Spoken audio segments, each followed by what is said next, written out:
It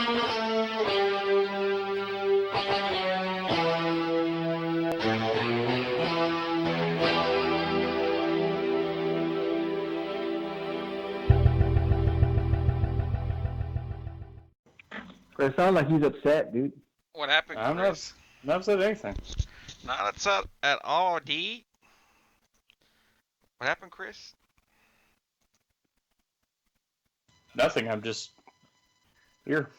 So. Uh-oh. What? Uh-oh. He sounds irritated, dude. No, I'm ready to start talking about this.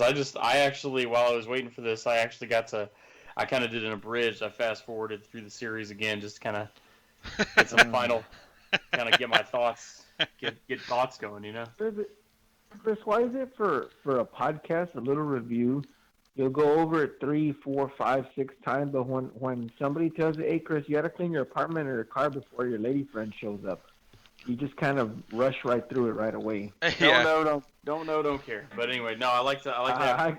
I find that easy to believe, dude. I like to have profound thoughts on these matters that we discuss on these TV shows and movies. So, oh man, well, I'm ready to talk about it. Sound like somebody's up to something, dude. No, I've watched the series probably, 35 times. Gosh, like a bunch of times this whole weekend and today. So, man, it's just crazy, man. Crazy good and crazy dramatic. So, Unreal. I don't understand. It's a 35-year-old feud that they should just leave alone, dude. I don't understand it. No, they handled this one just so. Tell the fans out there, dude, the folks, what Christopher J said about Cobra Kai when he heard it was coming out. For those of you that don't know, of course, welcome to Master of the Universe podcast. I got Chris and Mark and me, Joe, and of course we talk about bullshit today. We're gonna talk about Cobra Kai, one of Mark's favorite movies. Am I right, dude, or what? What, Karate Kid? Yeah. It's not one of your favorites, but it's always on. Yeah. Whenever it's on, I'll fucking watch it. I'll stop what I'm doing and I'll watch it, even if it's for 30 minutes, an hour, possibly the whole movie, dude. Yeah. It's one of those timeless movies that you just have to watch, dude. It's like almost as good as Big Trouble in Little China, but not that over, dude. Yeah. Chris hasn't seen that either, dude. Yeah. And Chris, of course, he loves part 3 out of the Karate Kid, right? Oh, I love all 3 of them, but 3 is my favorite. And what's your number 2 favorite Rocky, dude? My second favorite Rocky? Yeah. My second favorite Rocky are we including Creed in this or just 1 through 6? All the Rocky films do. What's number 5? What do you rank number 5? How about that? Make things easier for everyone. Mm-hmm. That leaves, so there's if you include both Creeds, there's 8 total. So, for me, Balboa is like the worst. Number 6, I hate that one. Okay, how do you rank Rocky 5? You're asking how? Oh, I thought what my 5th favorite Rocky was. Okay, you rank Rocky 5, the movie.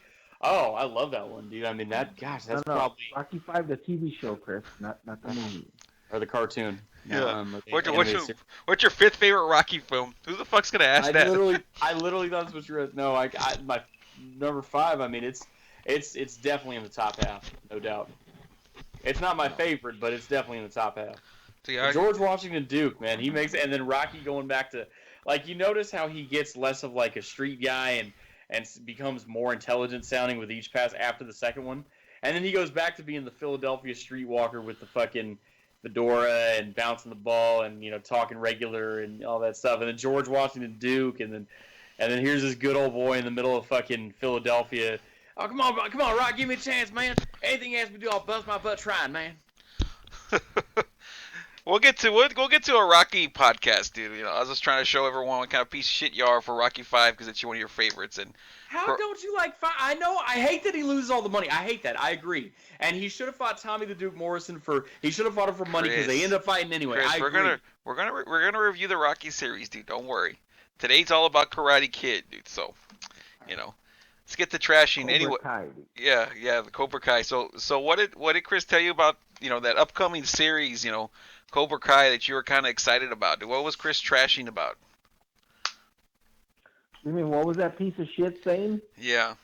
When I said, hey Chris, have you seen the previews to that Cobra Kai? He's like, Cobra Kai? Yeah.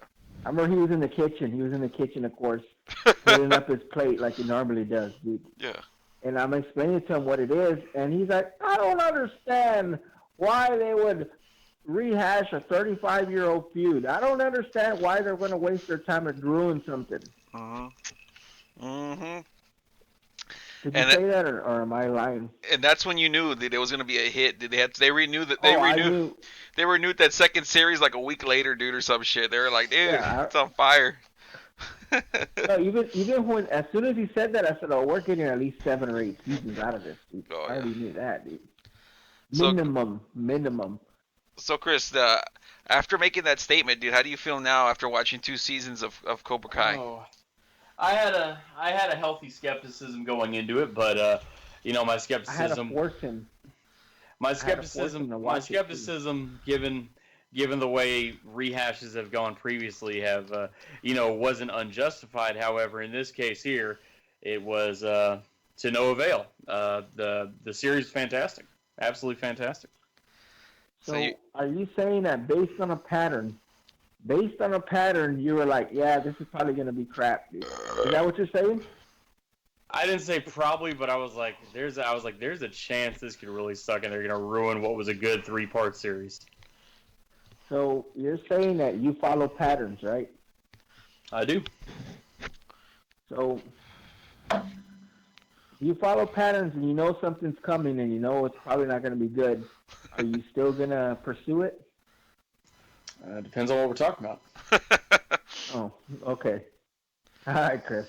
All right. Yeah, this guy will do anything, dude. He will do anything to get out of just saying, okay, I'm a fucking moron. As Shawn Michaels once said in 1998, I don't know what book you're reading from, so. I'm reading about the relationship book, Chris. The one that says, hey, for the first 2-3 years were complete crap. The next 5 to 6 are probably going to be the same, dude. Oh, wow. Lesson learned. Aye. So, 8-year lesson learned, dude. We're going to hear by the way. Go ahead, dude. By the way, not in that context, not in that context, not in that context, not in that context, as I said last year's Cobra Kai podcast. Did you? I don't remember. Damn it, to re-listen to it. But, yeah, it's been a year since we did that one. Crazy, right? When I first saw that season, I was pleasantly surprised, dude. I'm like, man, I got to rewatch all the Karate Kids and shit. I still haven't seen the Karate Kids since I've seen that again, or since that series. So I've been making it a point to rewatch them all, dude, so I can get see how over Terry Silver is got when he's came out in this series, right, Chris? Yeah, no, man. Fuck you, Mark, for ruining that for me. You spoiled it before I saw him come back, so fuck you. My daughter watched the Karate Kid 1 every day leading up to the premiere, dude. No shit. Yeah, every day, dude. I didn't know that. Her mom told me that. Oh, shit. And then I asked her, and she says, yeah, why? I like that movie. Did she go, what's the problem? What are you getting at? What's the issue? What are you trying to prove? Yeah. Did she do any of that shit or no? Of course, dude. That's a normal reaction, right? A normal response. Yeah, you just start right away being hostile, dude, when anyone asks you a question, dude. Unless it's a lady friend trashing you, it's fine. So, overall, I mean, because I don't want to talk about every single episode, because every single fucking episode, there was some teen drama, dude, that I wasn't too interested in until the last episode. But, Chris, what did you think about the season 2, dude? What was some of your favorite parts, dude, or parts you didn't like, shit like that? I mean, honestly, that's the thing about this show. There's really nothing I watched in this where I was watching this like, man, I hate this show. Oh my gosh, so stupid or whatever.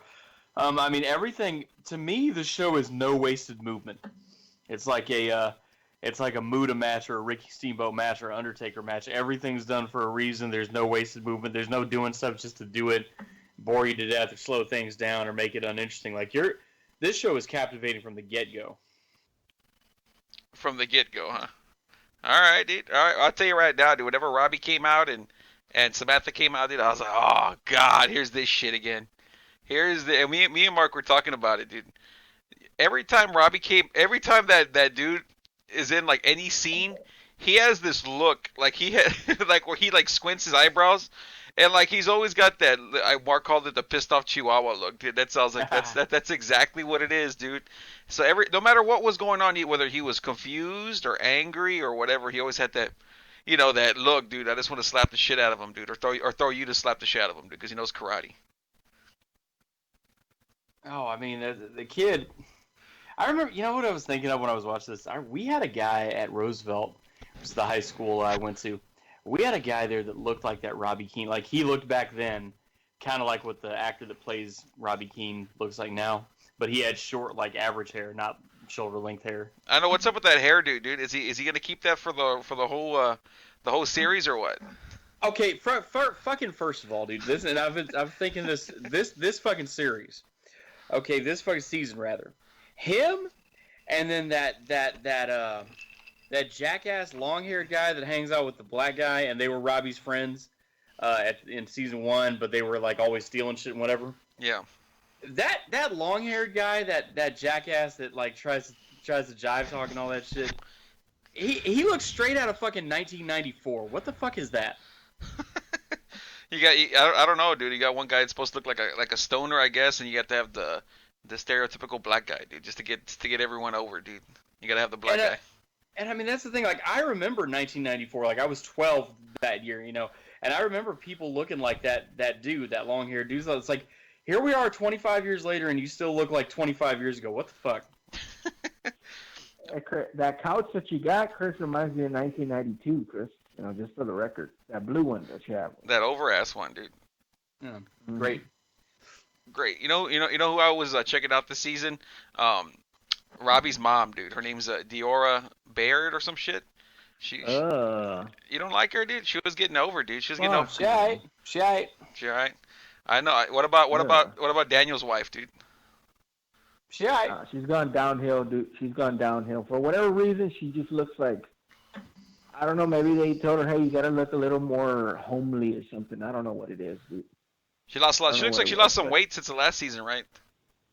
A little bit. Not just that, but she's got more crow's feet and more, Chris, what are you banging on over there? I'm not banging on anything. I'm right here. Joe, am I hearing that, or are you? I can hear are you Chris. Hearing that too? He can't put his hand. It's probably the desk because I'm kind of shaking my legs and then my elbows are moving too. So that's probably what it is. So you are doing something. Got it. Elbows off the table. Yeah. Okay. Well, she got the crow's feet, and then the bags under her eyes are a little more pronounced, dude. Yeah, she's aged, dude. So it's all that karate dojo shit. And then I think she changed her hair color like a shade or two, so that draws the attention to her eyes being looking more wore out and shit, dude. So the women ain't getting over for you in this series. No. That and Robbie doesn't get over with me, dude. That's for sure. That's Chris's. That's Chris's. Chris is like, I was actually going for Robbie, dude. Yeah, I want him to succeed, dude. So, I was forced. I wanted to break up the fucking series in a couple of weeks or something, dude. But I was forced into watching it all at once. I basically at gunpoint, dude, till like 2 a.m. Yeah. By my daughter. And the reason I'm telling you this, is because every time Robbie come out, she's like, oh my God.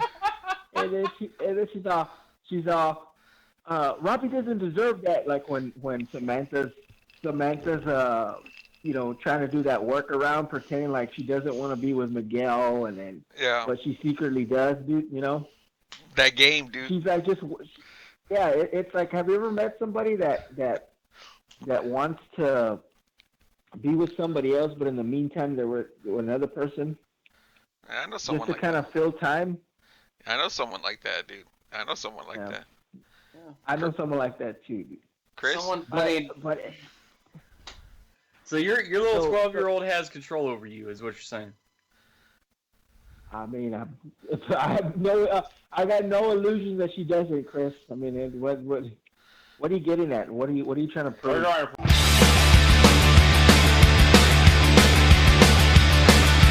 When I'm lying in my bed at night, I don't wanna go. Nothing ever seems to turn out right, and I don't want. That's funny that she likes Robbie. You like him too, Chris. She's like Robbie looks like he's been working out a little bit too, and she's like, "Oh, look at his arms!" I'm like, "Yeah, I know." I was laughing. But she goes, "Oh, look at his arms! Look at his arms!" And she goes, "Well, Dad, yours are way bigger." I said, "I know. You don't have to tell me. You're not comparing me to Robbie." Yeah, break. Yeah, I was laughing with her at the pool party, and that one black chick, I forgot her name, but she's like, "Oh, you're." Oh, it calls them abs. Yeah, you hang out with abs. Yeah, Aisha, you're with abs all summer. Oh, that must be torture or whatever the fuck. I'm like, oh my god, they're trying to get this piece of shit over, dude, because he weighs 120 pounds, dude.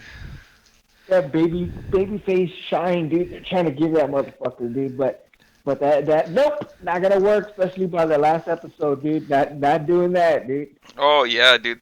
I'm glad they did that though, because he's just made to be a heel. Like, you know, like they can try and make him be the baby face, but nope, it's not gonna work, dude. You know, he had to hurt the little Mexican boy. So when that shit happened, Chris, when he kicked him off the fucking, was it like two stories down or whatever, dude, on the rail? Did you start shaking and shit or what? Oh, dude, I mean, I was like kind of like jaw dropped, like eyes bulged out, like, oh my gosh, I can't believe that happened to this poor kid, you know. And even though, you know, it's a fake TV, like that's what I'm saying. This show just grabs you and grabs your emotions and makes you connect with everything that's happening as though it were real, even though it's just a TV drama. You know, still, I mean, it's just, this show is that fucking powerful. And by the way, he's Ecuadorian. Oh, okay, well, you're God. Ooh.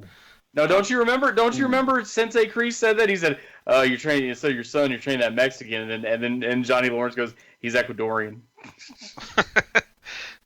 Well, you know, yeah. Well, it says here he's Ecuadorian, yeah, Mexican, Cuban, Ecuadorian, dude. So Chris was paying attention, dude. Miguel Diaz, over like a son of a bitch. Well, fuck.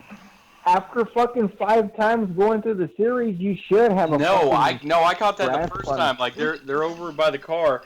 And since they smoking a cigar and you walk uphill both ways to school, I know.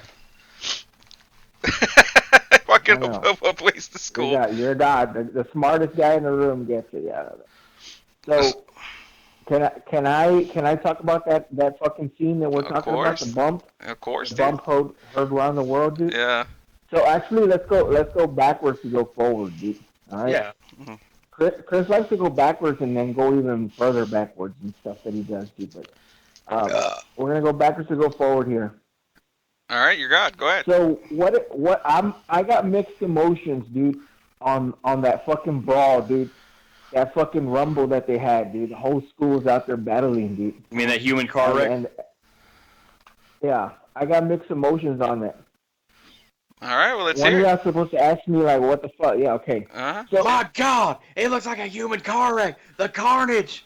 That fucking carnage looked like Chris in a buffet, dude. But when this fucking basketball game distracting me, dude. But when they start fucking battling like motherfuckers, dude, like fucking lunatics, especially when Hawk just does that Christopher J. You know, he's coming over to my house. I'm coming over right now, Mark. I'm on my way right now. Yeah. You keep fucking playing. Yeah.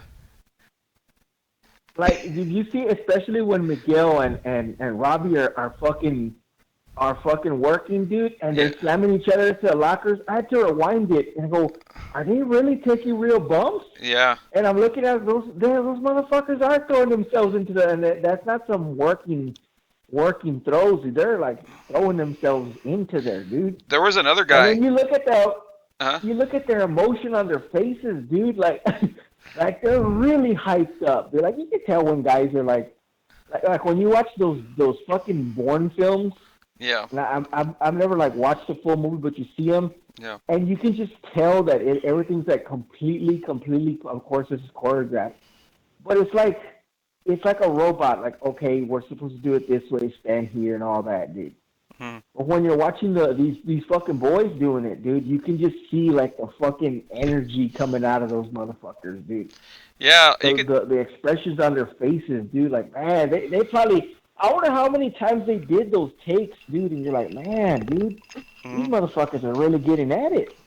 Yeah, there was it wasn't one of the main guys. It was just like one of the students that was in there, and I forgot someone throws the student on the ground, and like I was laughing. I was like, man, that motherfucker was selling like a son of a bitch. Like he had fell, like he had hit a locker, and then he had slid to like a door, and you see his feet fly in the air during the rumble, and I thought the same thing. I was like, man, they're really selling it, dude. And I thought it was good, and like you said, yeah, they throw each other into the locker, and the chicks too. They were getting themselves over. At least Tori was, man. She looks like you were saying when we talked about it, like when she's throwing kicks and punches, it looks legit. The other girl looks like a little, it still looks good, but you could tell like she's not as comfortable as everyone else is.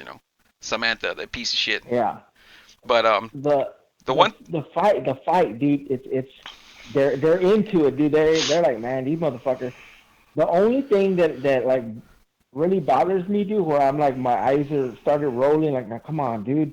It's like, okay, dude, that's a long fucking battle, dude. Yeah. That's a long fucking fight, dude. And no one's gonna last that long. Yeah. These motherfuckers are incredible condition, dude. Yes, I thought Chris, the same thing. Dude. You reminds me of Chris. Yeah. I was like, hold on. When's this shit gonna end? Mm-hmm. Yeah, they just keep going up the stairs, and I got, God damn, everybody fucking incredible condition.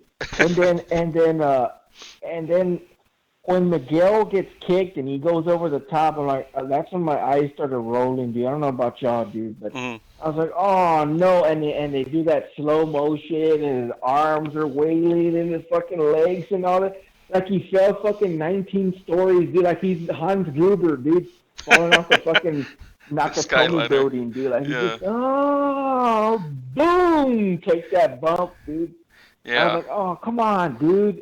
Yeah. But after that, I was like, okay, all right. He took a bump, so let's fucking. I gotta feel bad for him now, dude. But at the same time, dude, he's a piece of shit for not breaking that dude's arm, dude. Exactly, dude. And the story. That's why I was saying I'm torn, dude. I would have no-sold it. Emotion I would have no-sold the back break. In the fight. Yeah. I like the emotion in the fight, dude. Yeah. And that, but the whole bump and the slow motion bump and all that shit, and like, oh, come on, the honor, like, you're in a rage. When you're in a rage like that, dude, you don't stop and think. Right, Chris? Yeah, I mean, yeah and no. I agree with you, like, for the main body of the fighting the two of them were doing. But once you get to that point where, you're both kind of coming to an end, and you've got him in a submitted position, and you can strike hard, like, and devastate him. Like, I've seen where someone could have those kind of second thoughts, like a flashback to something, and maybe make him stop. I'm not saying that's the majority of the time that happens, but that has happened to people before. Now, I agree with you on the fucking the duration of that fucking fight. If two people are like, this isn't like a boxing match or MMA fight where it's two athletes competing for competition and they're pacing it to feel each other out and then really go when the time's right. I mean, and it's not like these kids, I saw them train, and they did a little bit of those arm ropes and shit, like, and some burpees, but it's not like they're jumping rope 30 minutes a day, running 6 miles and all that shit like a pro fighter would. So how the fuck are they going to have, like, straight up rumbling cardio like that long? You don't take the stairs, so I can see how it's completely unbelievable for you, dude. No, but when two people are fighting, like not a MMA or a boxing match or a kickbox or whatever, but if two people are like angry fighting for real and really going at each other, yeah. I mean, that's maybe a minute and you're both winded as fuck. Yeah, I mean, not if you know what you're doing. Yeah, it should have been a 5-minute fight, dude. It would have been a good 5-minute fight, but it was a 15-20-minute fight, dude, where they went from one area of the school to the other, from downstairs in the lunchroom to upstairs, and it was like, God damn, man. No teachers to be found anywhere, dude. Yes. I was like, where are all the teachers at, dude? Where are all the teachers at? Yeah, one got, that he got flipped over, and that was the only one. Everyone else ran scared, dude. What pissed me off? And then that teacher. That one teacher that saw that flip, he goes, nope. He did that old Christopher J. Oh, yeah. They don't pay me enough. I'm afraid of kids. Exactly what they don't pay me enough for this shit.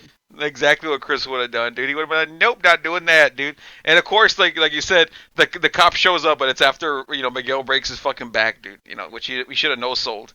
He should have no sold it, dude, for after that bullshit. But I didn't like the fact that basically all of Cobra Kai gets beat up, dude. Eli gets, Eli's supposed to be this or Hawk, he's supposed to be this badass of the group who I hope he gets over in the next season, because he's with John Kreese now, dude. But he's there and he loses to, fucking Dimitri who all of a sudden he can block a kick, so now he's beating up Hawk, dude. You know what I mean? Like, oh my god, like I hated that they made, like the Christopher J of the gang. He never gets over on anybody, right? Yeah. Never in the whole fucking show, dude. Yeah. He's supposed to be this fucking heel, dude, this badass heel, and then he just gets his ass kicked or he gets embarrassed by somebody, dude. Come on, man. Yeah, he just threw him to the trophy case. I'm like, at least have him win. I mean, he's beating up the weakest guy on fucking Miyagi-Do or whatever the fuck. Well, not just the trophy case, dude. Don't forget the worst beating he took, dude. the absolute worst beating. The bedwetting, or with his girl left him? No. When the girl fucking kissed another girl right in front of him, dude. Yep. That's the worst beating he could have took, dude. Yeah. He just and he could have saved himself. Say, "What's up, girl?" Yeah. Yeah. I see you looking at me. We're almost adults. Yeah. I'm down with a three-way. Yeah. Chris, he's like, what's up, girl? Chris is talking about, when he's talking about a three, he's talking about a McDonald's, Wendy's, and a fucking Whataburger burger. Yeah, is there any other kind of three-way? Right. So yeah, they have him lose. They have fucking Miguel take the coward's way out, dude, and let fucking Robbie get his bearings upon him and gets kicked over, the fucking rail. So he's a piece of shit. And then Tori, even though she's fucking not fighting fair, it's not a tournament, but she's not fighting fair. Samantha kicks her over the rail, but it's only just stairs. I'm like, are they gonna let any of Cobra Kai look okay? You know what I mean? Like, look at least have a fighting chance, dude. It was they just ran through them, dude. Am I right? Well, son, remember Cobra Kai won season 1, dude. They won that tournament season 1. Yeah. You got that, dude. Well, it's because you got to give the baby face. You got to give him a little shine, dude. So you know what's gonna happen now.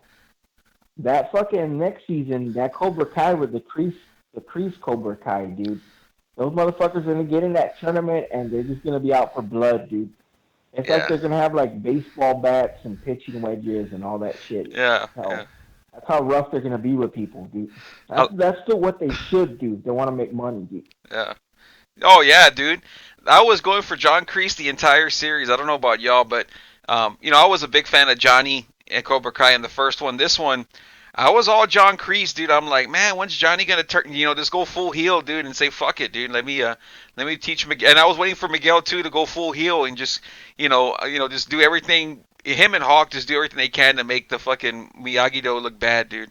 And they just didn't do the full heel turn. And it was until the very end where Kreese finally gets himself over. And like I knew there was something up when he had mentioned that he was paying the bills and all that. I was like, oh, this motherfucker's he's up to something, dude. Of course, everyone knew that. But I was like, when he said the rent and so I was like, finally. But it was 10 episodes too late. You know dude. what happens? Fuck, you know what's gonna happen if he's. Oh, good. You know what happens when somebody says they're gonna pay the bills themselves, dude? That means everybody else in the house or the business or whatever, they gotta kneel down to them 10 times, dude. That's true, Chris. You know what I mean? And not acknowledge what kind of a bargain they're getting. Yeah. Not just that, but they say, you know what? I control the internet. I control all that shit. Dude. Acknowledge. Acknowledge what kind of deal they get.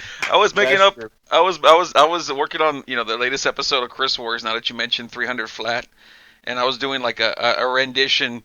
Or I wasn't, but Jake was doing a rendition of Imagine, dude, talking about Imagine no cancellations, dude. I was getting over, dude. Yeah, I'm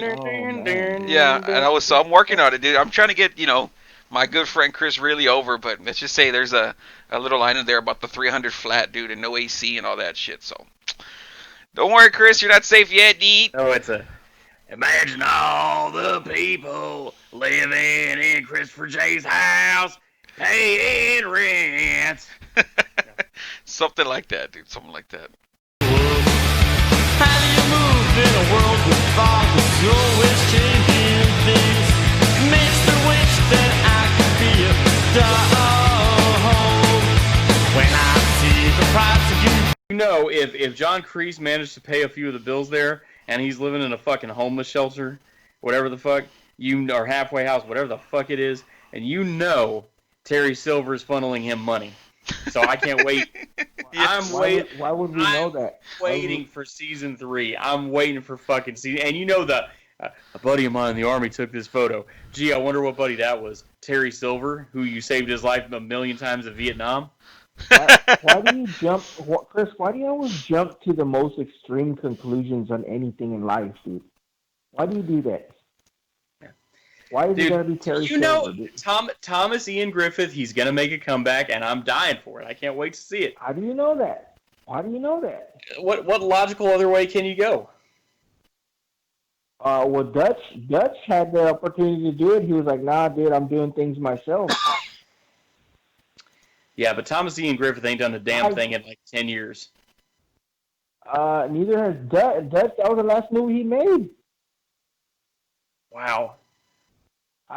Their royalties can't be that much. I mean, man. Chris, he has things going on. He just didn't say, "Oh, fuck it, I'm just gonna work at a call center, dude." He didn't just say that. No, we gotta see a Terry Silver comeback next season. I'm praying. There's not gonna be next season. Terry, I guarantee, Chris, how much you want to bet Terry Silver will not be in this season coming up? I'm not gonna bet because I always lose when I bet. But I was laughing, dude. I was laughing when you go, "Hey, Chris, how was a 70-year-old Terry Silver getting over for you?"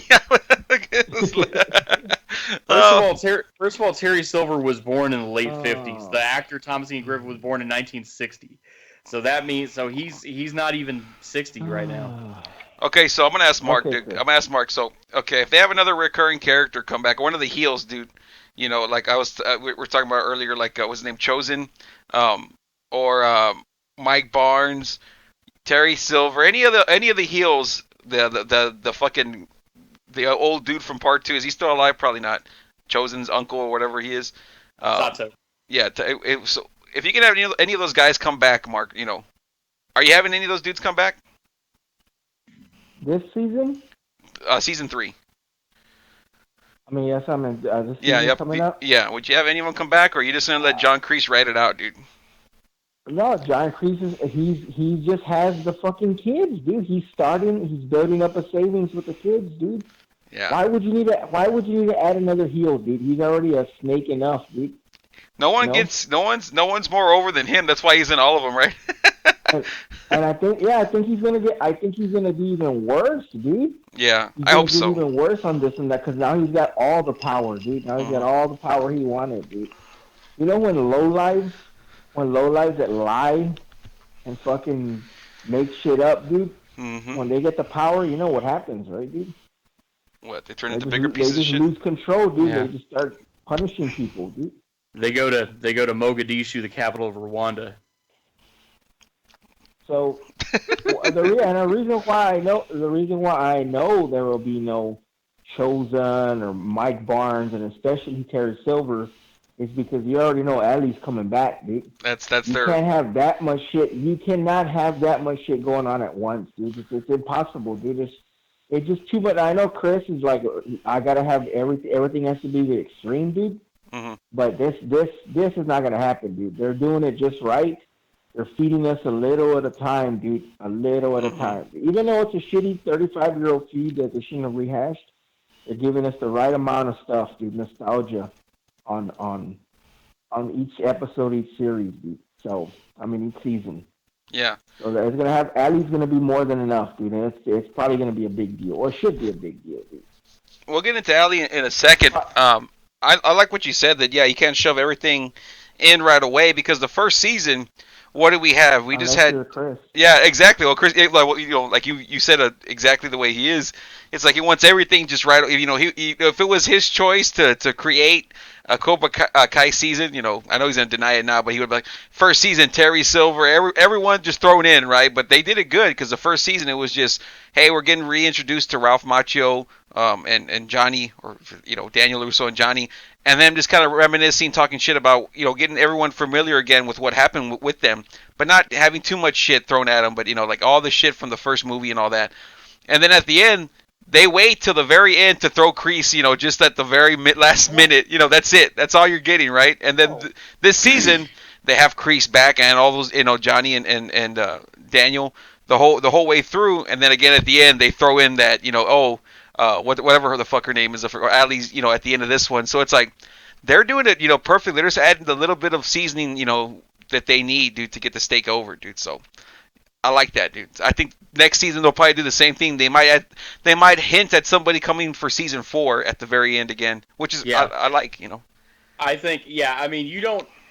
So here's what you do. I mean, you don't bring. Here comes WWE creative Chris. No. You don't. No. What they shouldn't do now. You don't. No, you don't bring back Terry Silver right away in season 3, but he's got to come back toward the end. He's got to come in somewhere. They got to find a place toward the end of season 3 for him to come in. And then you better grow your hair out long, Terry. Why? Why would they bring him in? Why would they need to bring him in? He's the financial backer. So you notice the thing of John Kreese to get the dojos up and running. The financial backer is the students that are paying to get trained by the. Well, with that little dojo, that's not multi-millions like a billionaire like Terry Silver can provide. Man, Chris, you are sharp, dude. So the kids pay their monthly fee is not the same as Terry Silver's millions, dude. That's what you're saying, right? Correct. That's what I'm saying. Wow, so Chris, you're a fucking genius, dude. Why aren't you the head of some hedge fund? Is what I want to know. Yeah, I've been offered, but anyway, so the thing about this series that you look at how they present John Kreese, and it's like he's like the devil, you know what I mean? Or like if and I know we've all seen TV shows and movies where like you know, the devil is there, and it's this very initially very. He lives in a 2-bedroom, dude. I know. And then they come in and slowly they reveal themselves as more like controlling and more evil and more rationalizing of evil things and that kind of thing. And that's what John Kreese is in this show. Like, I mean, when he comes in, he shows up when you're not expecting him to show up, and then there he is out of nowhere, and then he kind of is playing people's emotions, and he's playing people against each other and that kind of thing, and he's rationalizing things that you shouldn't be doing, and he rationalizes them for them, and he plays to the emotion of power, control, strength, that kind of thing, like the things of this world, the things that the devil would move people to be motivated by. And not that it's wrong to have any motivation for that at all, but then you have the side of good, the more Christian side, all that stuff, the more godly side. And then that's the side of, you know, forgiveness. That's the side of rising above your own personal glorification. That's the side of, you know, the greater good, all that stuff, mercy, compassion, all of that, and overcoming fear and doing what is right and that kind of thing. So this show has these two competing forces at work, and caught in the middle of this larger struggle is Johnny and Daniel, who, you know, everyone's got their opinions as far as one of them is good and one of them is bad, and like they're black and white. And from season 1, I never saw it that way. I just see it. They're both two people. They both are very different personalities, but they're both flawed human beings, and they are both susceptible to these larger forces at play. And for me, it's not the struggle of Johnny versus Daniel. For me, it's the struggle of Johnny and Daniel overcoming these two competing forces. So you can see the good in Johnny, am I right? Oh, absolutely. Okay. Can you see the good in an ex-bandmate, dude? Sure. Would you ever, you know, have a beer with an ex-bandmate, dude? I don't know. The situation could one day arise. I don't know. Yeah, dude. He's finally, dude. It is gonna arise. This new girl. I'm not gonna be pushed into it by external forces. But don't worry, I'll do it. Dude. I'll do it for you. No. If things I'll do it for you. Don't worry about naturally can lead themselves that way down the road, well, maybe one day. I mean, I'm not jumping into it, but the thing is, I mean, I can see, and you know, and that's not to say Daniel's perfect either. Daniel is a fucking hothead sometimes. I know someone like that. No, I mean, like you saw that when it's episode. He's 10. a phony, right? He's a phony. He does that. No, Hey, he's not no, he's not a phony. That doesn't make someone a phony. That just means someone. No. That right, no, Mark? Isn't LaRusso a phony? No, he's not a phony. Because Johnny never does that. Yeah, no, it just means you know how to be. It means you know how to be pleasant and presentable around people. Now, nope. What I don't like about Daniel, I like Daniel. I'm not a Daniel hater at all. But what I don't like about his character is there are sometimes he flips out when there's no need to. Like when he goes to the apartments to get Samantha. And fucking Robbie shouldn't. This is another thing about Robbie that made me mad. He's like, no, we can't go telling him. He doesn't want to see Samantha like that. I'll take the heat. And then. No, Johnny wanted to be upfront and honest right from the get-go, and then Robbie has to say that shit and get in his head because he's all emotional because he's reconnecting with his son after 16 years. You know, but at the same time, Daniel gets there and he's all, no, you let me know. I mean, Johnny came to the door. He told you she was there. What do you think he's going to do? He's going to wake her up. You could have said, I want her here in a minute, you know? And then Johnny was said, okay, let me go get to the... Johnny's not a total asshole. This isn't fucking 18-year-old high school. Johnny would have gone to the room, grabbed her, brought her over there, and everything would have been fine. But Daniel LaRusso, like a fucking idiot, kicks in the door. First of all, it's breaking and entering. Yeah, well, Johnny's beat up his employees at his shop, The voice of reason, Christopher J. First of all, it's breaking and entering. The most calm, rational person on the planet, dude. Yeah. My good friend Chris. Your theory is completely flawed because of the way you behave, dude. So. Clark, I want you as the guy who has daughters here on this chat. I want you to tell me if that was your daughter, a guy you'd been in a fight with in high school 30 years earlier, and you've had a few problems here and there, but mostly you overcame it like the night before. And let's say you find out your daughter got drunk and went with that guy's son to the dad's house. And I mean, if you go to the door and he answers the door, are you going to kick in the door? Oh, no, dude. All I got to do is say she needs to be home immediately, and it's going to happen, dude. I'm not going to have to even go over there, dude. Yeah. But if you did go there, because you couldn't call him, but you know where she is, and you did go to the door. Wouldn't have to do that. Well, I'm just saying if you did go there, and he says, hey, she's here, she's asleep right now, I'm going to go get her for you, just give me a couple minutes. Would you kick in the door? No, because remember, you said I have mind control powers over people. Dude, yeah. So I wouldn't have to do that. You would just telepathically tell him. You can't say that now you don't. You got to say that I do. Look, you've got a fucking cell phone. If he doesn't bring your daughter to you in 2 or 3 minutes, you can call the fucking cops and say, hey, this guy's holding my daughter against her will. You can do that shit. What do you think he's fully going to do? Point? What do you think he's going to do? Do you think he wants to get in trouble with the law again when he's finally getting a business off the ground, when he's finally building his own life, all this stuff? Building savings, dude. Building that savings. How are you so rational and level-headed when it's other people, dude? But for yourself, none of that you're talking about, none of that enters your mind. It's automatic, full throttle, dude. Why is it that you're the only one that can do that, dude? Well... Okay. Hello. I say it's like just that. Okay. That was out of hand. He did not need to react that way. I like Daniel, but that. I'm glad you're showing that you have different rules for people. You keep proving that point every day. You just got all buddy with the guy the night before. What the fuck? So what you're saying is people can't just react. People can't or shouldn't react. Dramatically, dude. That's what you're saying, right? It's wrong to do that, right? Yeah. But I got to tell you, that fight scene they had, though, their facials on both of them, especially Daniel, but both of them had good facials during that fight. I thought it was crap. Yeah, me too. I don't like at the very end when they break them apart. It just looks so horrible, dude. They're like locked together, but they're not doing anything. Not to pull apart. It's crap. As soon as the kids show up, okay. We're focused on the kids. Give me a break. Yeah, exactly. That's what I hated. It's like, are you kidding me? Give me a break. Like if they really got over, dude, they Johnny should have got everyone over to start kicking everyone's ass, dude. But nope. Yeah, fucking roundhouse kicks to everybody. Yeah, dude. No matter who it is. You're in my apartment. You're getting dealt with. Yeah, you're getting dealt with. Something like that. Oh my god.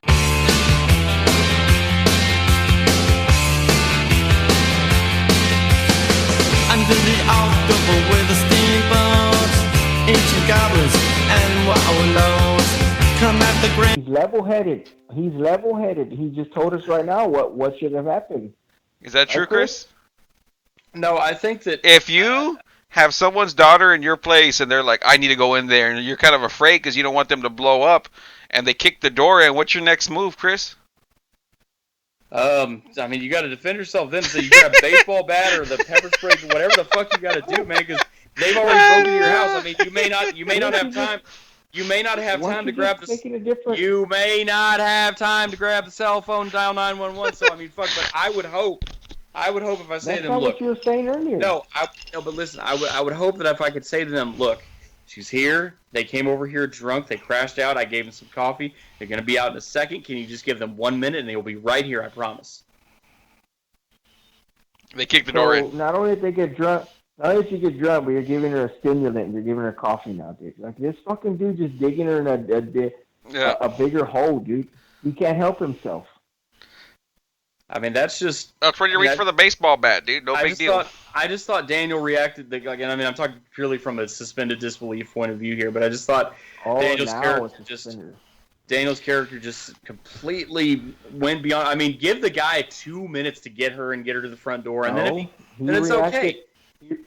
He reacted the way any man should, Chris. I don't know what it is that you're getting at.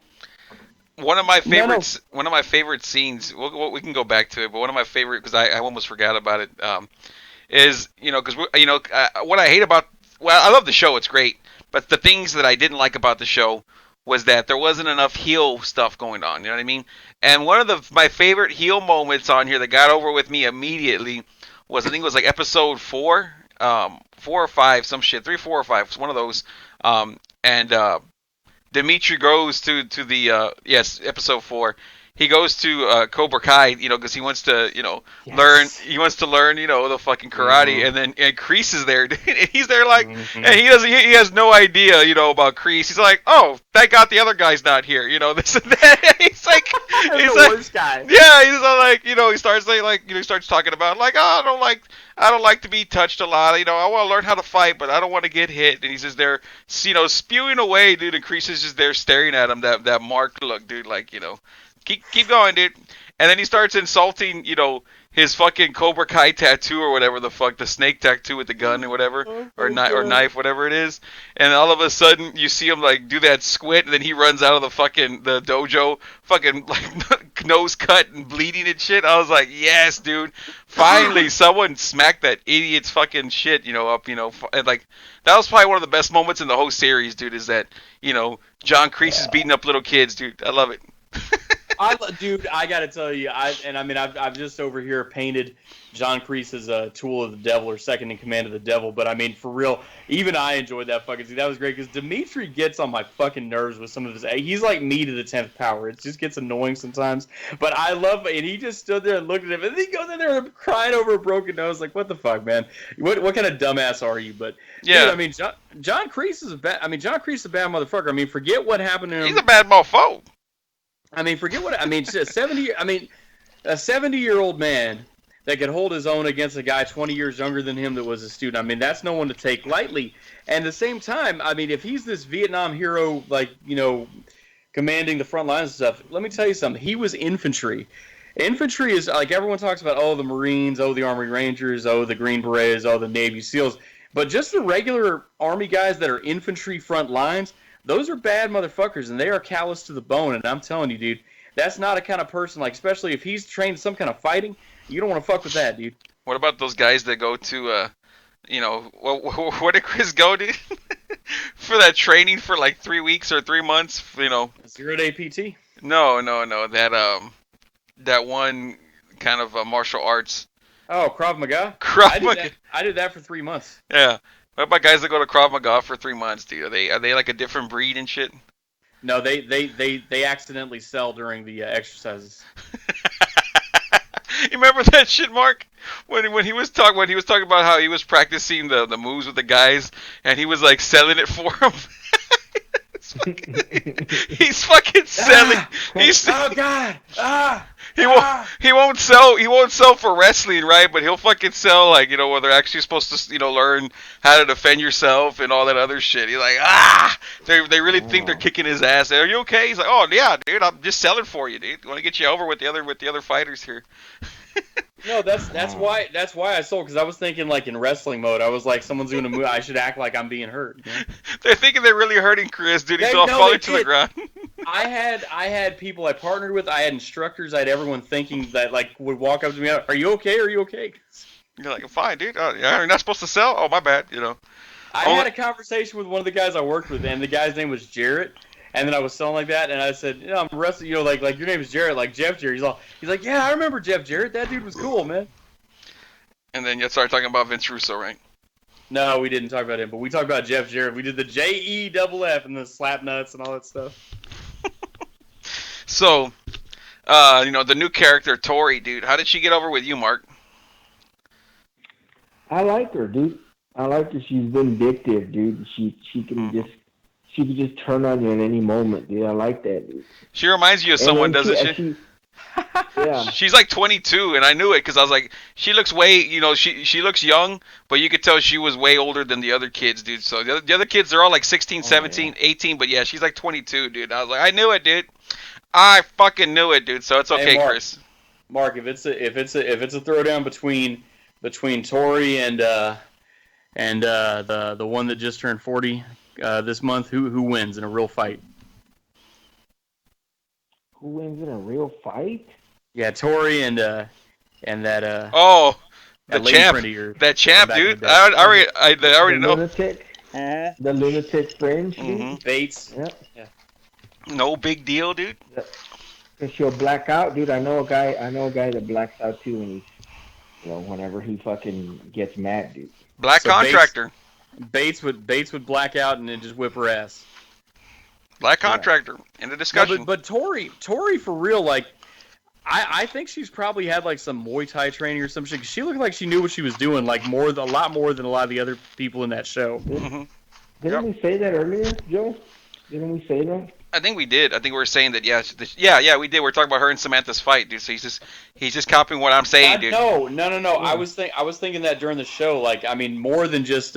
Now the character says, "Oh, I took a couple kickboxing classes or whatever," but I believe that's for real, because like she more than not just with Samantha, but I mean like everyone else in that show, she really looked like she knew what she was doing. Or she's just a good athlete, Chris. You ever thought about that? Yeah, probably. That's possible too. Yeah. That's possible too. Miguel's a bad motherfucker too. That kid is like deceptively fucking, and they make him look fucking strong. Like, I would put my money on Hawk in a real fight, dude. Between Miguel and. Well, I was hoping, when I was watching it, that Hawk was going to do the heel turn and stick with Kreese. I mean, he did, but I mean, I thought he was going to stick with Kreese and end up beating up everyone. That's what I thought was going to happen, dude. Because I was seeing. He had any guts? He would have done that from day one, dude. Yeah, because Miguel, he's got too much. He's like in the middle, dude. And they're trying to make Miguel and Robbie like Danny and John, and it's just like, nah, dude. I want to see either Miguel or fucking Hawk, just go full heel turn, dude. They don't have to be a good guy, bad guy. Just full NWO Hogan, dude. Just full on, dude. Just get everyone over. But they're too chicken shit. Yeah. If Miguel went with Kreese, dude, squirt, dude. Right? Can you imagine that, dude? Yeah. Can you imagine those fucking Hawk, exactly. and Miguel just fucking coming after everybody, dude? And Hawk's just there, dude, like the disciple, dude. That's it. That's all you need. Just stands behind Miguel, dude. That's it. And they just beat up everyone, dude. That'd be a great show, dude. And just beating up Robbie. Great. Every time Robbie goes out to play golf with Samantha, they just show up, dude, and spray paint NWO on their back, dude. That's it. They have too much, let me fucking, think about breaking his arm. Like you said, when he didn't break his arm, dude, I knew. I was like, this fucking idiot. And then of course Robbie, he starts yelling and he goes into full rage mode and completely fucks up the show, dude, for me. But for sure, dude. They need what they need to do. They need to have Robbie and Miguel just go heel turn, and you know who I would love? They would just beat up the entire season, the next season, dude. Who? is that fucking Dimitri, dude. Yes, You dude. pick on the weakest one. You Yeah. get the weakest one, and you just make his life miserable, dude. Till he admits that he's not better than everybody else, even though he thinks it, dude. Yeah. He was pissing me off, dude. Dude. He was pissing me off, dude, when they were at that party. Yeah. He thinks he's better than everybody else, dude. Yeah. He's like, Eli Moskowitz, he's like calling him out at the party. Eli used to wet his bed, and I'm like, man, dude, if you would have just said one thing, that's like the Ray Clay of the fucking party, dude. Hey, Joe, remember this, dude? And I'm like, oh my god, this guy's gonna get his ass kicked right now. Fucking, that's all I can think of. I'm like, man, dude, Hawk is just standing there taking this shit, dude. And then of course, that dude's asking for it, and he goes up there to, Hawk goes up there to whoop his ass, and Robbie and that big black dude, they get in the way. I'm like, you're gonna let this dude talk all this mad shit, and not expect him to get his ass kicked, dude, That weekend, I agree with you. That weakens the character of Hawk, and I didn't like that because like. If you're this badass Hawk, you injured Robbie in the tournament, you go around talking all shit and whipping people's asses, and you're going to let this geek, nerd, dweeb, dork loser go up there and talk about your past. Yeah. They're making him look like a piece of shit. Well, not just that, but you got to build up Dimitri a little bit, too. That's the thing, dude. Yeah. But there's ways of doing that without weakening Hawk. Oh, so what you're saying is that even the weakest person can stand up to somebody else and not just be a total No. There's ways of building up Dimitri the right way, but that Dimitri, the level that he's at, it's kind of like when Bret Hart and Triple H had the match in October in '97. Like Triple H wasn't in the position to have beaten Bret Hart. Like even with the dog and pony interference, he couldn't have beaten Bret Hart. So they had to have Shawn Michaels do the super kick and have him do the 10 count out. It's like Triple H wasn't at that level yet. Same thing here. Dimitri isn't at that level to be like just openly in front of 30 people talking shit about Hawk, and then Hawk does nothing. You can't have that.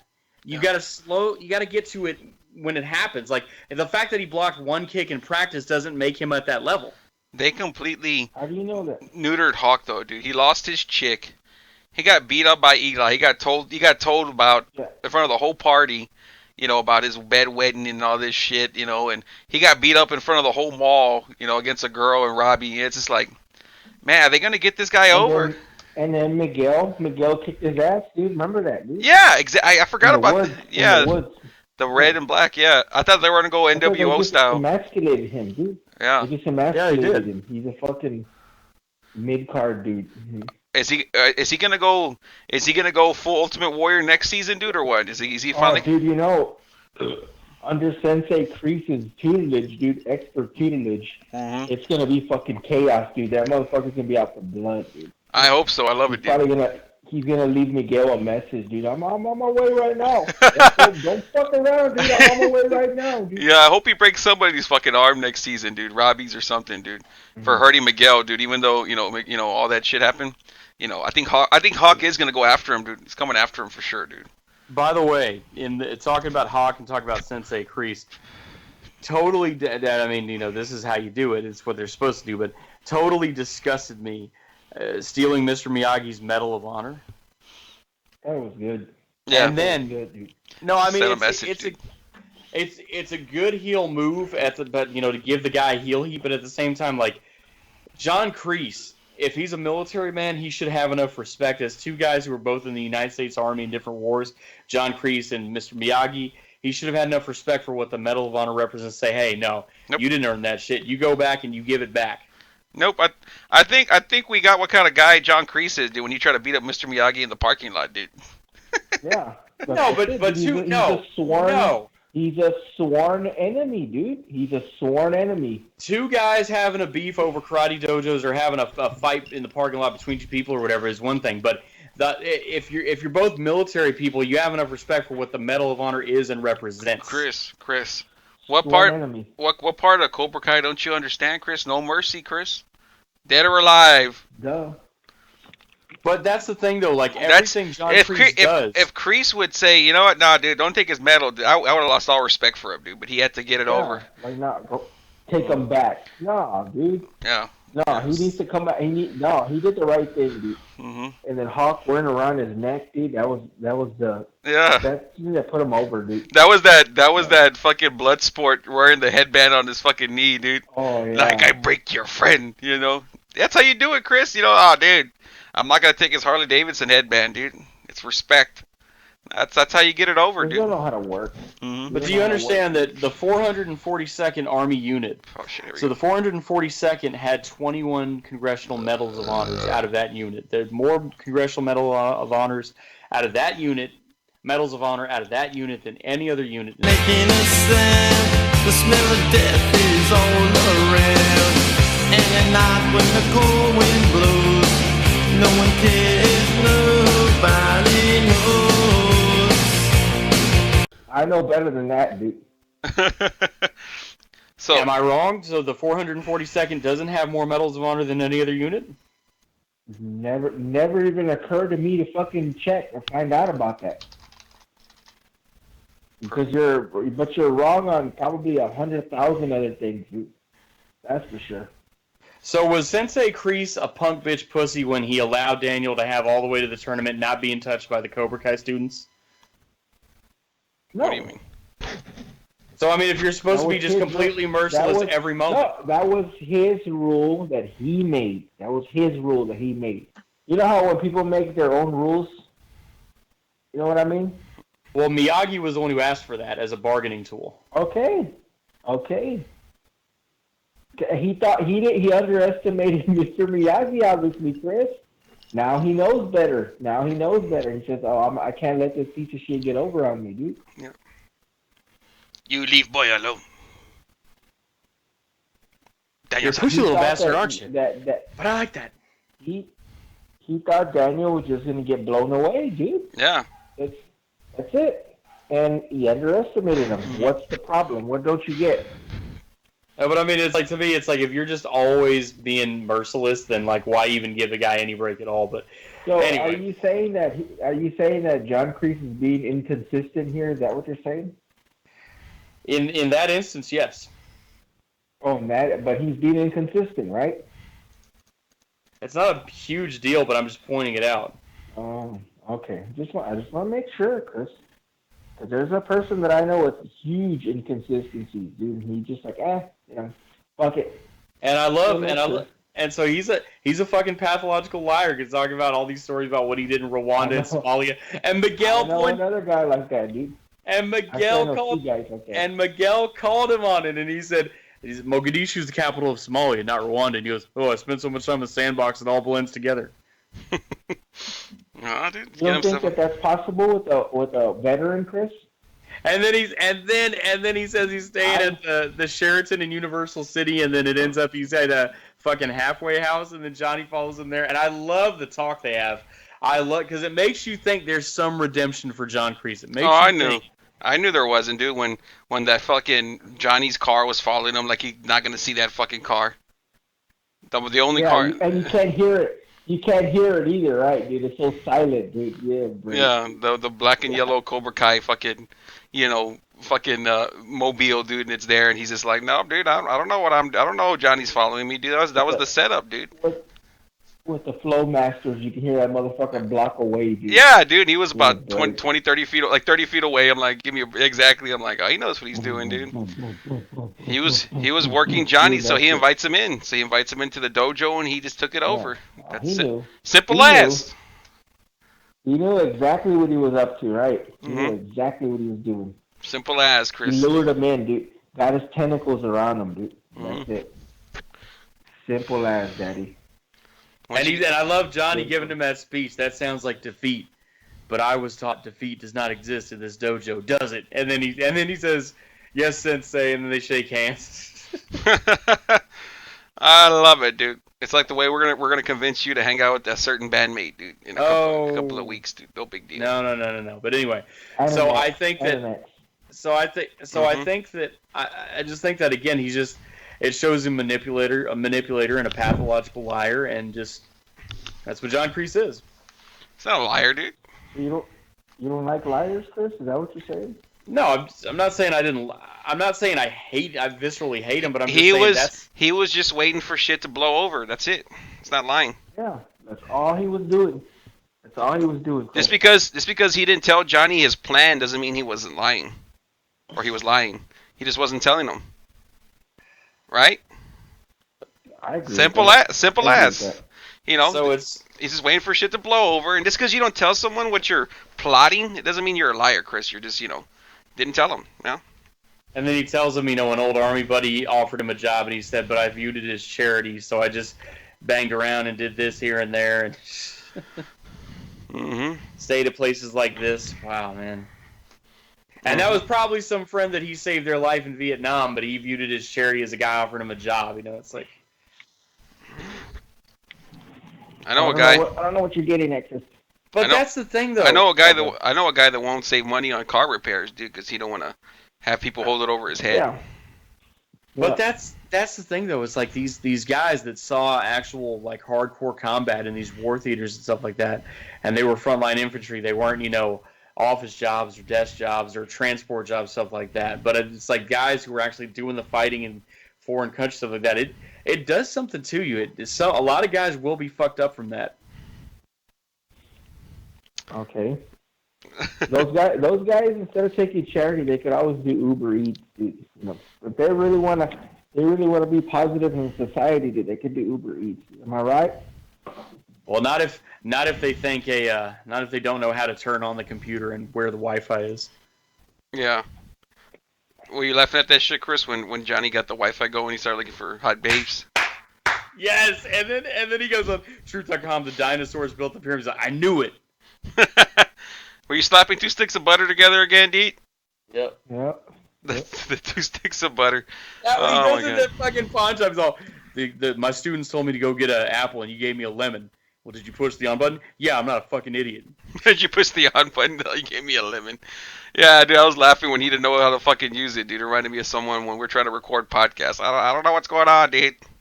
I don't know. I'm the smartest man, though. It doesn't happen in my house. Yeah. And then, of course, this show was on YouTube Premium, but Johnny obviously wasn't well-versed in the internet enough to have YouTube Premium because the Miyagi-Do commercial came on the first YouTube video he watched. Oh, yeah. It pissed me off, dude. I thought the whole season was going to be that LaRusso's going to get all the students, by just giving free lessons, dude, but he didn't get no free lessons, dude. Or no one gave a shit till... It pissed me off. It just seems stupid that Daniel came into the fucking...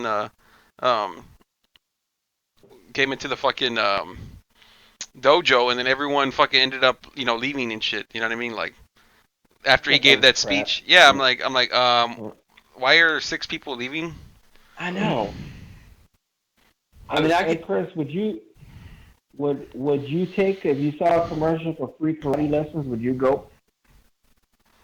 Depends. Oh my God.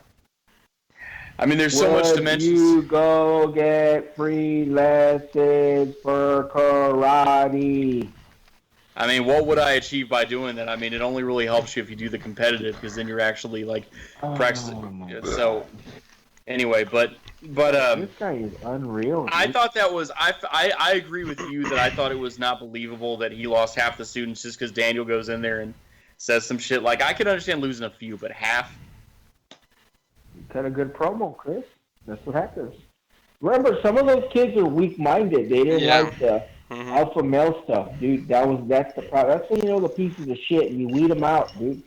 You weed out the pieces of shit that aren't worth the fuck, that aren't going to even be able to compete anyways, because they're weak, physically and mentally, of course, dude. But I liked the speech Daniel gave when he talked about his days with Cobra Kai and Terry Silver, because he says once Cobra Kai, always Cobra Kai, and he says, no, I used to be kind of, he told the story of his falling out with Mr. Miyagi for that couple weeks and training with Terry. He's lying because he wasn't in Cobra Kai. He didn't know he was in Cobra Kai. Mm-hmm. He's a liar. He's lying again. He's a liar. He's a fucking egomaniac that thinks he's better than everybody. He's smarter than everybody. And he lies, dude. You know anybody like that, Chris? No, Terry Silver told him and Mr. Miyagi that he had trained with the Cobra Kai sensei out in Korea. So he knew that Terry Silver was Cobra Kai. So. Oh no, but that didn't mean that he was in Cobra Kai, Chris. Well, he kind of was. I mean, not a full-on like. He lied. Not he like lied, the guys. dude. Not like the guys in the Daniel 1984. Lewis was a liar, dude. Everybody knows that Daniel Lewis is a liar. You can't believe a word that comes out of his mouth. Dude. How about the dudes coming back, dude? The Tommy and Bobby and Jimmy. All fucking old as fuck, dude. All out of shape and old, dude. But they got over in the bar fight, dude. Fuck yeah, they did. Even Tommy got a good punch in. Yeah, dude, that dude's all fucked up, man. He's like what, close to 60, so but goddamn, dude. I think we all asked, like, does he really have cancer, dude? Because he looked like he was in rough shape, dude. Rough, I was like, man, fucked up, dude. Yeah, I'm like, man, fucking William Zamka, dude. That motherfucker's still in great shape compared to everyone else. You're like, damn. Bro. So that happens when you take care of yourself, dude. Yeah, you see him, you're like, when you're in your 30s, dude, and you're really fucked up, really bad shape, dude, it'll be real hard to get into almost human shape, dude, Chris? Just a lesson for everybody out there, dude. It's in fucking fucked up shape at a young age. Probably going to be really fucked up when they get older, dude. Yeah. So, I mean, yeah, like Bobby, like, you can reconcile him because, I mean, you just picture him with a little bit longer hair and, not having the light beard and all that shit and being a little bit younger. And you can see how he went from that in 84 to this now. So that made sense. Tommy just looked, I couldn't even really tell it was him. And then the brown-haired one, I forget his name, I think Jimmy or whatever. Yeah, you can see that. But, yeah, they were badass. They held their own. Would have been nice to have Dutch there, but oh well. And then they whipped ass at the bar. And then I love that they made the guy bleed with those dumbass fucking earrings that I hate. Oh, yeah, when they went into the bar and that one dude, yeah, he was like hitting on that black waitress or some bullshit. That's what you're talking about, right? Yeah, that one dude with the fucking earring gimmicks. And then she hands him the glass cup to break on that dude's head, and then he winks at her. Yeah. Unreal. Oh, Dutch was that dude with the super Ric Flair blonde hair, right, dude? Yeah. Danielle. I knew there was one guy missing, dude. I was like, there was one other one I couldn't remember. And then now that you say that, I was like, okay, I got it, dude. Totally got it, dude. Steve McQueen's son, dude. Is that crazy or what? Oh, no shit. It is. Yeah, fucking A, dude. I don't know why. Is he gonna be the special guest anytime soon, Chris, or what? I mean, didn't Martin Cove do that interview and he said they tried getting him and couldn't or something? Oh, yeah, that's right. You talked about that earlier, didn't you? He's a NASCAR. He's like, he does a NASCAR thing or some shit. Yeah, you said that earlier. They're probably going to continue to ask him, dude. They're going to continue to ask him because the fans are just going to keep, we got to get Dutch. And he'll probably make an appearance, dude. Yeah, because the show's just going to get bigger, dude. Yeah. The real appearance, dude, the next season is going to be by Ali, dude. Fuck yeah. So what's gonna happen with her next season, dude? She's probably gonna come back pregnant with like 3 kids already, dude. That's funny. And she's probably gonna bang both Daniel and pregnant at 53. Yeah. What's the problem? Is that possible? Yes. This guy, for being the smartest guy in the room, he is the dumbest person I've ever met, dude. Women have babies? He absolutely. No, at 53? I know, Chris. I know. You can put it in a vagina after 40? Unfucking believable, this guy, dude. I love it, dude. I love it. Yeah, dude. They chicks, I don't know how old, but it's definitely in their 50s, dude. Yeah, it's a low percentage. You can still get pregnant. Like, that's how you know somebody that has no clue about the... he's scared now. Woman, dude, he's scared now. He's like, fuck the butcher, dude. Yeah. The butcher's gonna call me any day now. Yeah. No, like, I mean, I know, like, there's modern medical technology out there that can get a woman to do it in their 50s, but how many women really have a baby in their 50s? Like, I mean, is that even healthy to do that? Is it healthy to be 300 pounds and hunched over at 36? No, I mean, but I want to see Ali come back. I want to see how that goes. I mean, that would be a good dynamic with Johnny, and if this can happen. No, you said this on last year's podcast too. You said she'll come back, and Daniel will have marital problems, and you already see in this last episode that marriage is rocky. Because if things are going fine, dude, that's a rock solid relationship, dude. That's all I know. No, like you see how even in the last episode she was like, enough of this karate. She was already getting frustrated with him, and he keeps trying to make things right with her, and something will come up where he can't. Like he tried to get her the sushi that she liked, and she had a lunch meeting, and then she or a finger in the air lunch meeting, and then he tried. Waking up early to go meet with her, and they worked on selling 10 cars together and all stuff, and he's always trying to do all these things and have a nice dinner for her and all this stuff, and he's trying to get back to a good place with her, but she's mad at him because she's resentful of him because of him being so obsessed with getting the dojo started. Pretty good. And that's normal behavior from a woman, Chris. You understand that, right? I've seen examples of it in my life. So you see how hard it is to have a girlfriend. You see how hard it is to have a wife. You know, you're still all optimistic about getting married and all that shit. I don't wanna grow up. I don't ever wanna be that way, and I don't wanna grow up. Seems that folks turn into things that they never want. No, so I mean, if the very last thing in this show on episode 10 was Allie Mills Schwarber has sent you a friend request.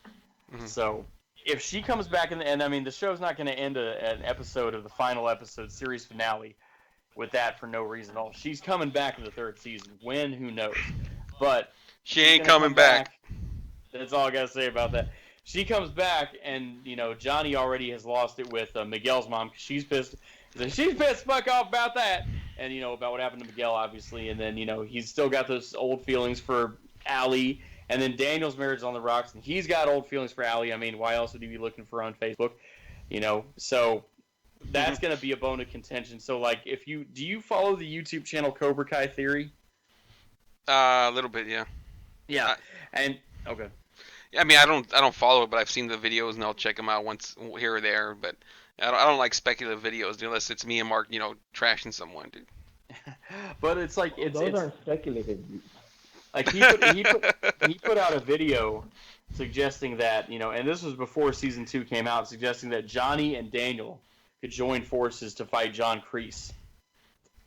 And then he even put out one where it would be Johnny and Daniel going up against if Terry Silver returns, and it'd be Terry Silver and John Kreese versus Johnny and Daniel. Is that where you got your Terry Silver, overload this season? It's not an official channel. I know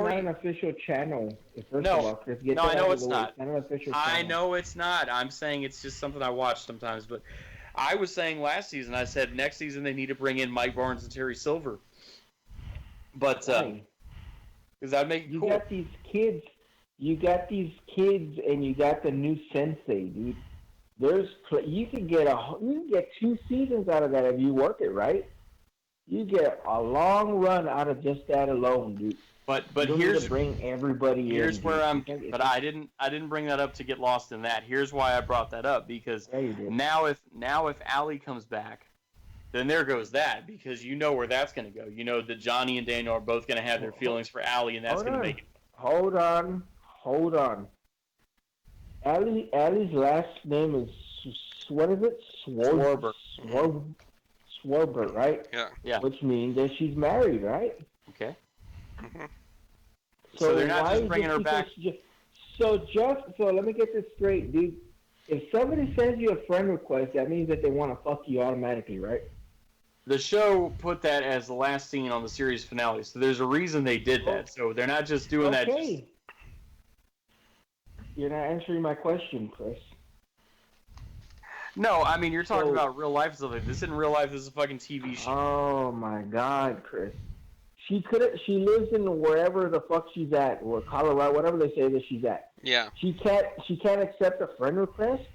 They're gonna bring her into the show. You know that. Otherwise, they wouldn't have done this. I am aware of that, Chris. But you're already saying that it's gonna fucking turn into some love triangle.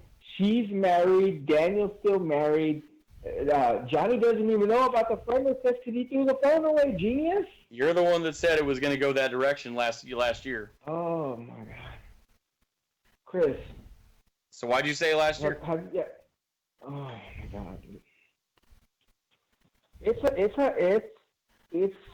a mystery, dude. It's a mystery how a certain somebody just says, "Nah, I can't do this, dude."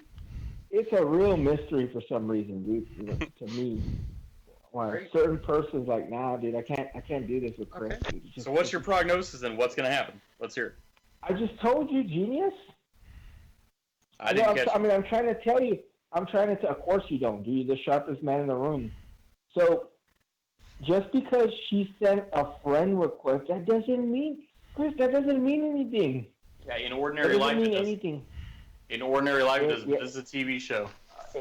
Okay, now when somebody sends me a friend request, does it mean something? Oh my fucking gosh! So what's gonna happen? Yes or no? What's gonna happen? No? Yes, it does. Now what's gonna happen? Okay. Yes, it does. Now what's gonna happen? She sent a friend request, and they're never gonna speak. They're never gonna speak to each other. Maybe one time. That's it. The show is gonna move on without Ellie, Chris. That's what's gonna happen. It's like, oh, they got a friend request. That's it. She's gonna drop her whole life because some dude she probably hasn't thought about in 30 years, dude, to send her a message on Facebook, dude. I was laughing because you're delusional individual, Chris. You know that? It was funny because I was checking out some interviews.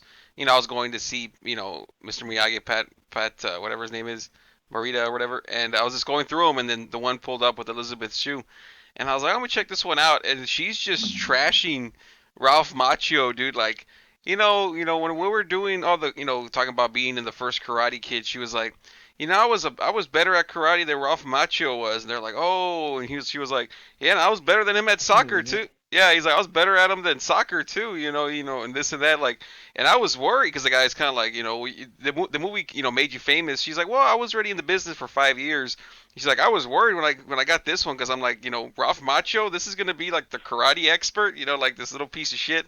Piece of shit. Yeah, I was laughing. I'm like, man, she's over here dogging them, man. I'm like, are they gonna put her on the show? You know, like I don't know if they're gonna want her on the show. Like if she's over here trashing Ralph Macchio, dude, like a piece of shit. She didn't say anything about Johnny, but you know. I've seen that interview. To me, it didn't come off as trashing, dude. To me, it just came out of answering the question. No, I know that, but I'm saying. Anything wrong with that. I was reading the comments and everyone's like, man, she comes off as this and that, and I was just laughing because I thought the same thing. I'm like, man, it's like, does he want to be on the same set as someone like that, dude? But you know, money talks, dude. So I guess so. But I was like, man. Yep. So. Yeah. Did she come on? So Huh? She's from Back to the Future too, right? Is that the same bitch? Elizabeth Shue? Yeah, she is just back to. I was checking. Right. Yeah, she's the one that takes over the. Yeah, she's the one that because the first one has a different chick, and then they have that replacement in 2 and 3, and yeah, it is her. I just pulled it up now, so yeah. But yeah, she's over. Dude. I Get Married in the Chapel of Love. Yeah, yeah, that's her. They leave her in the trash can, dude. He is clueless. No, dude. you're right. Absolutely She plays. clueless, She plays. I think she plays the other Jennifer. Or what is it? Yeah, Jennifer Parker. They leave her in the trash can, dude. No. That's right. You are something else, dude. I never even thought that. The chick from the first one's way hotter, dude. Yeah, that's what I'm saying. It's a different one from the first one than on the second one. Yeah, that's right. Nothing gets by him, dude. Yeah. Nothing.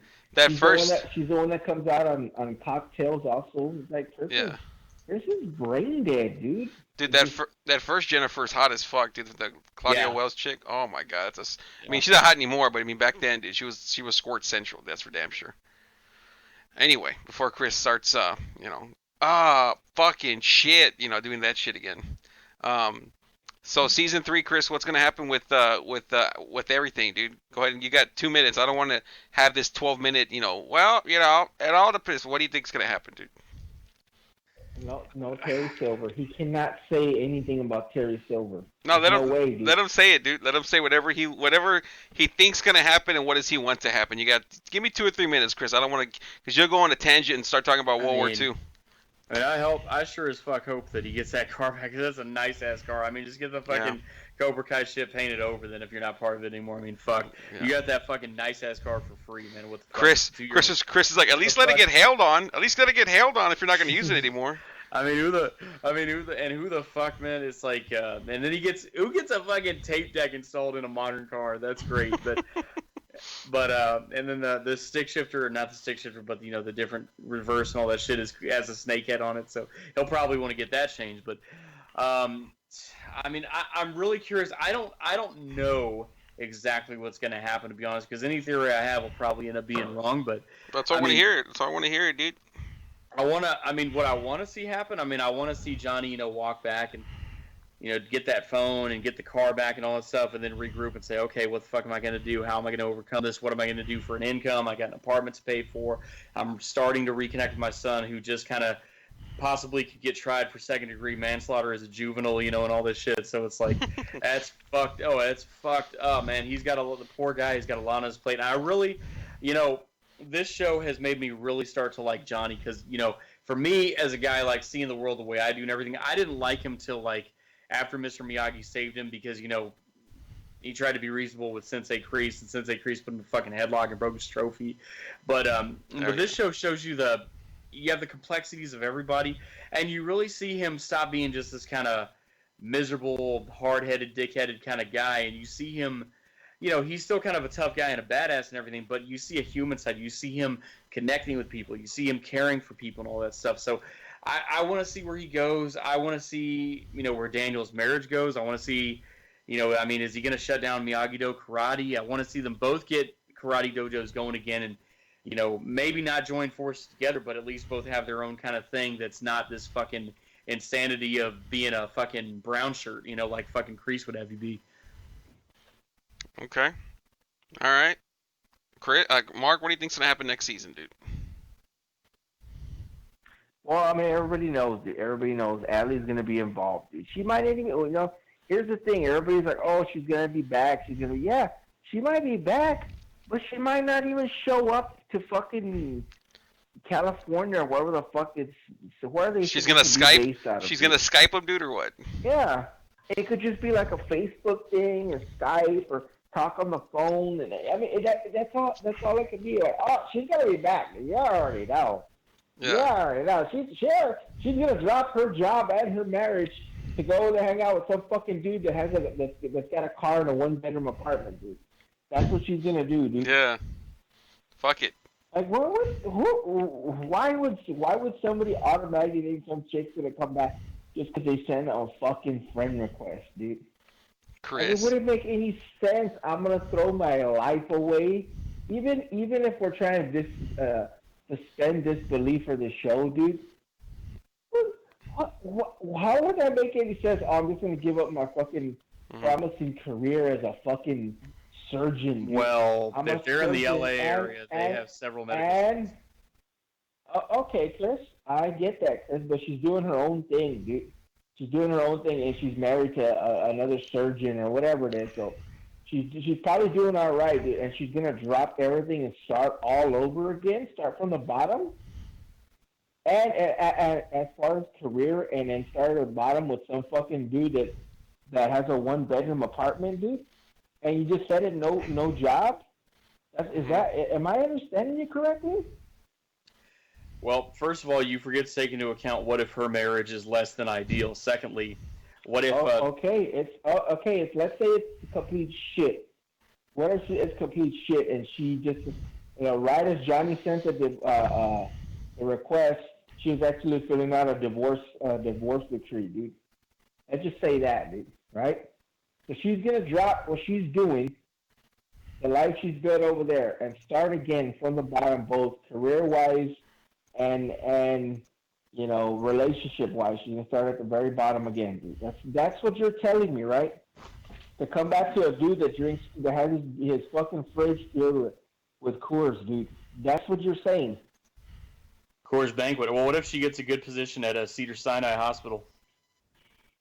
Man, this guy is the most hard-headed. Now, Joe, I know you probably stumbled across this on your YouTube feed. The Cobra Kai theory is speculating that they would bring her in as the only doctor that knows how to save Miguel from his spinal injury or whatever. I think that'd be complete crap, dude. Let's put it like that. Yeah, because they said, because they said like he only has like 24 hours, so I don't think he'd be able to Hey, Allie, my son just got his back fucked up. Can you fly over here? Or, my student, can you fly over here tonight or tomorrow? That'd be too much. I think what they're going to do is kind of have like a time jump, A couple of months later, 6 months later, Miguel's okay. He's recovering. No one's seen what's, fuckface Robbie in a while. And, the kids are all badass at Cobra Kai now. And Daniel's put Miyagi-Do on the shelf for a while, but then Cobra Kai's fucking, getting themselves over now because there's only one dojo left because Daniel's kind of in trouble, dude. He's on wife duty, so I think they'll do a time jumping. That's the best thing they have to do, and then Johnny will find out like once he goes and gets his phone again, dude. Like he's probably gonna go into a depression, not use his phone, and he's finally gonna check Facebook in a couple of months and be like, what the fuck, And Yeah. just have a conversation. Hey, how's it been? Hey, I'm sorry I came off as an asshole, but Daniel LaRusso was hitting on you. Small talk down. That's something crazy. Allie, could a financially unstable, unfinancially stable guy, get his own one bedroom and a charger, dude, or Challenger, whatever it is? Can he do that, dude, or what? Oh, I know a guy, dude. I know a guy who'd get himself over like. Don't wanna be buried in a pet cemetery. I don't want to live my life again. Fall addicted. An adopted son in a sense, and he gets so close to them, and he's like, I failed my own real son. I really love this kid, and I want to see him do well in life, and I want to see him not make the mistakes I made. I want to see him do his best he can, all this stuff. And on the other hand, he's beginning to reconnect because of them showing up drunk at his apartment. He, for the first time ever, he missed his son being born, the day before my mom's 52nd birthday. So he missed his son being born. And now here's the first time he's ever really going to have anything to do with him, really. And he's dropping him off at school. And I love when he brought up the Trapper Keeper, but anyway. So now he's got two kids, both of whom in a way are his son, in a sense. And one of them kicked the other one over a railing, made him drop 2 stories, and probably permanently damaged his spine. That's fucked up to be in that position. Yeah, it's pretty fucked up, dude. But I know a guy that wants to end people's lives, dude. So it's no big deal. No big deal when you make a mistake, bro. But when you intentionally do it. So, do you think Robbie Keane next season goes into hiding and they don't know where he is for the first few episodes? What was the question? What? I mean, do you think Robbie Keane, in the first few episodes next season, he runs away and goes into hiding, or do you think the cops arrested him and they didn't show it, or what the? I mean. Oh, he's hiding. He's hiding for sure, dude. That's what he was doing before, because his mom's in rehab. His dads are drunk. Man, I was laughing because y'all know I drink right now. No, duh. But every time shit would go bad for what's his face, Johnny. And then he just show up drunk. I'm like, man, that piece of shit. He's just getting drunk every time shit gets fucked up. And I'm like, man. That's a sure 100% fucking giveaway that Johnny's a fucking loser, dude.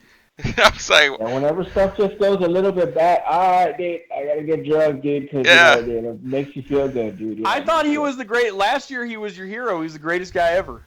He was, dude. He was drinking the Coors Banquets, but he was getting himself over. But here he was just coming off as a wimp, dude, and he was using he just looked like, instead of going and beating people up all hungover, dude, he was just he was kneeling down to Kreese.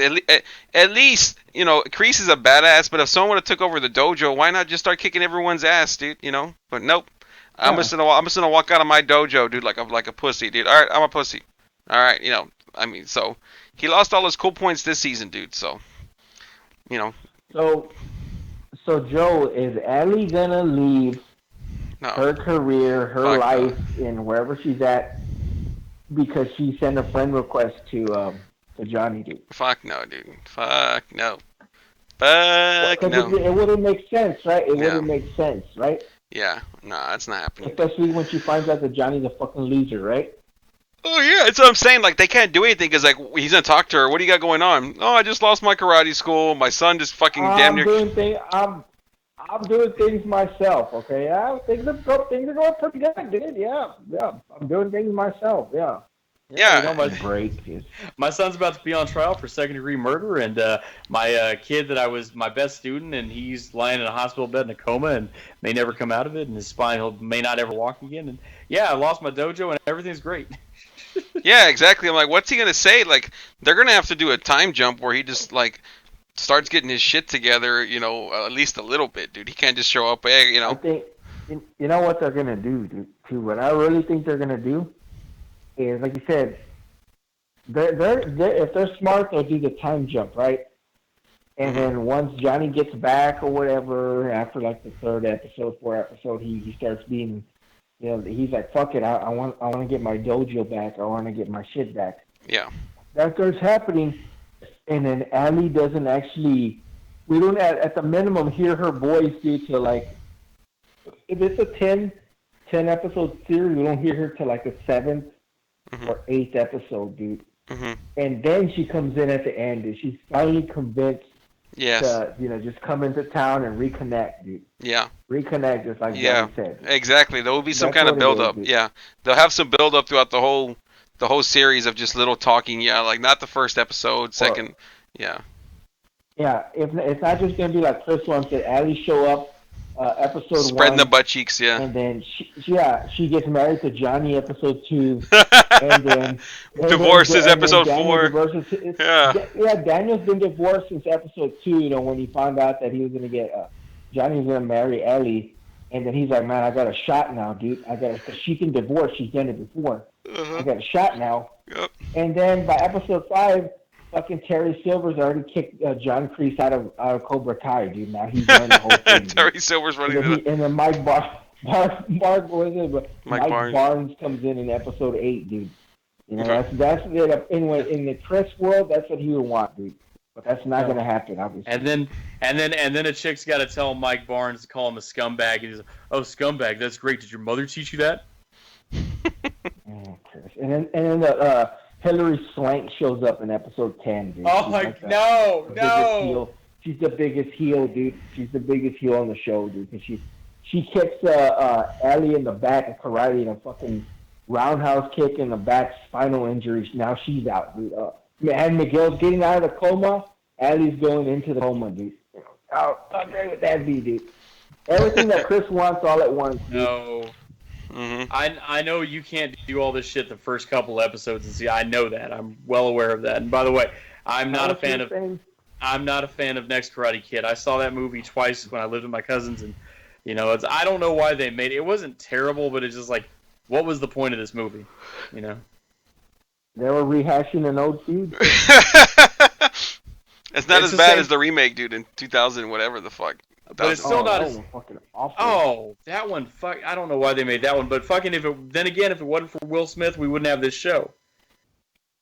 Well, yeah. Or wasn't like Will Smith was like, hey, you know what? Well, make a show about show about the Cobra Kai. But they had to. But here's what happened: is Ralph Macchio had to go to Jada Pinkett, and because she's the executive over it, her and Will are the executives at Overbook Entertainment, which is the production company, film studio company, and they had to go to her and sell her on the notion of getting rights to Karate Kid 1, 2, and 3, those movies, because if they hadn't gotten those rights to those movies, they wouldn't be able to use any of that footage in the show. Oh, wow. Okay, Chris. So what you're saying is Will Smith has no creative part in the Cobra Kai show. Exactly. He's just funding it, yeah. Okay. Yeah. Given the okay, name on it for whatever. But the producer. original concept was possibly just a movie, to take place, 30-something years after the fact. But then Will and Jada stepped in, along with some of the people in conjunction at, I think it's Sony, I think it is, and they said, no, why don't we make a whole TV series about this and really be able to tell a story? No, tell a story or make money long term, dude. Is that what you're saying? Both. Yeah. I mean, money's always number one motivator, but I mean, telling a story is a damn good. If you're really a creative person, you want to tell a good story because people want to be told a good story. No shit. That way we tell a bad story, Chris. They're like, no, give me a shitty story, dude. I want to hear a shitty story. This good story shit's not doing. It's not for me. Hey, what about Graham, dude? That scumbag Graham dating Miguel's mom.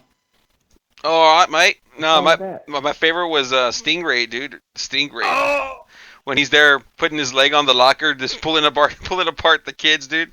At the end of the fucking when he's applying for that that fucking whatever the fuck position. The bodyguard, security guard, yeah, the security guard, dude. I was like, oh my god. Chris's first question: how's the teacher lounge situation, going, dude? Is there tacos on the house every Friday? I mean, what do we got going? That motherfucker. But and if Graham had been the Duke and Johnny had tried cornering him in the back when you can't go piss in the men's room because it's shut down or whatever. If that had been the Duke would have fought Johnny. Yeah. Okay. You don't fuck with the Duke, Mark. The Duke kind of looks like Johnny, dude, just a little bit older, dude, just a tad older, or tad age, dude. The Duke's been drinking since he was 12. You don't fuck with the Duke, Mark. Anyway.